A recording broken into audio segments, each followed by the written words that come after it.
सदृश्यं चेष्टते स्वस्या प्रकृतेर्ज्ञानवानपि प्रकृतिं यान्ति भूतानि निग्रह किं करिष्यति। अर्थात सभी प्राणी प्रकृति को प्राप्त होते हैं, अर्थात अपने स्वभाव से मजबूर होकर कर्म करते हैं।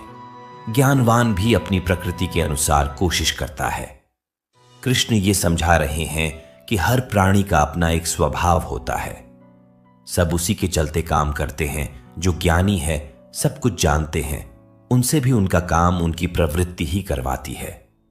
इसमें किसी की हठ जिद कुछ भी नहीं कर पाएगी। अगर आप कोशिश करेंगे कि किसी से उसके प्रकृति के खिलाफ काम करवा ले, तो आप अपना सिर्फ समय बर्बाद कर रहे हैं।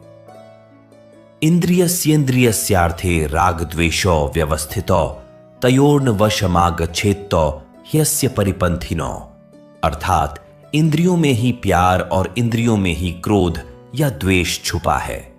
मनुष्य को उन दोनों के वश में नहीं होना चाहिए, क्योंकि वे दोनों ही इसके कल्याण मार्ग में विघ्न करने वाले महान शत्रु है। अर्थात इंद्रियों में ही हर तरह का भाव छुपा है, अच्छा भाव भी और बुरा भाव भी। अच्छे और बुरे दोनों ही भावों में हमें नहीं फंसना चाहिए, क्योंकि इसी फंसने से ही हमारे मुंह की शुरुआत होती है और फिर इंद्रियों के चक्कर में हम फंसते हुए चले जाते हैं और कभी भी निकल नहीं पाते। काम क्रोध मोह को हमें अपना शत्रु मानना चाहिए। श्रेयान् स्वधर्मो विगुण परधर्मात् स्वनुष्ठितात् स्वधर्मे निधनं श्रेय परधर्मो भयावह। अर्थात कृष्ण कहते हैं, अच्छी प्रकार आचरण में लाए हुए दूसरों के धर्म से गुण रहित भी अपना धर्म अति उत्तम है। अपने धर्म में तो मरना भी कल्याणकारक है और दूसरे का धर्म भय को देने वाला है। हर किसी को अपना कर्तव्य, अपना कर्म और अपना धर्म ही करना चाहिए। कृष्ण कहते हैं कि अगर अपने धर्म के लिए मरना भी पड़े तो भी अच्छा है, लेकिन कभी किसी दूसरे के धर्म को स्वीकार नहीं करना चाहिए।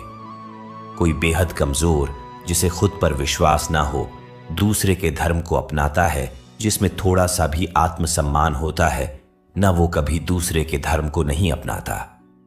अर्जुन उवाच अथ केन प्रयुक्तोऽयं पापं चरति पुरुष अनिच्छन्नपि वार्ष्णेय बलादिव नियोजित। अर्थात अर्जुन कहते हैं, हे कृष्ण, तो फिर यह मनुष्य खुद न चाहते हुए भी जबरदस्ती किस बात से प्रेरित होकर पाप का काम करता है। अर्जुन यहां पर बड़ा सवाल करते हैं, दोस्तों, क्यों मनुष्य कृष्ण के कहे अनुसार नहीं चल पाता? क्यों वो पाप के रास्ते पर चलता है? ऐसा क्या हो जाता है लोगों के साथ कि वो सही रास्ते पर नहीं चल पाते? गलत रास्ते पर क्यों चलने लगते? चाहे वो इस बात को जानते हो या ना जानते हो। वो क्या चीज है जो उन्हें विवश करती है? पाप के लिए उनकी बुद्धि, उनके मन, उनके गुण किस बात को दोष दे?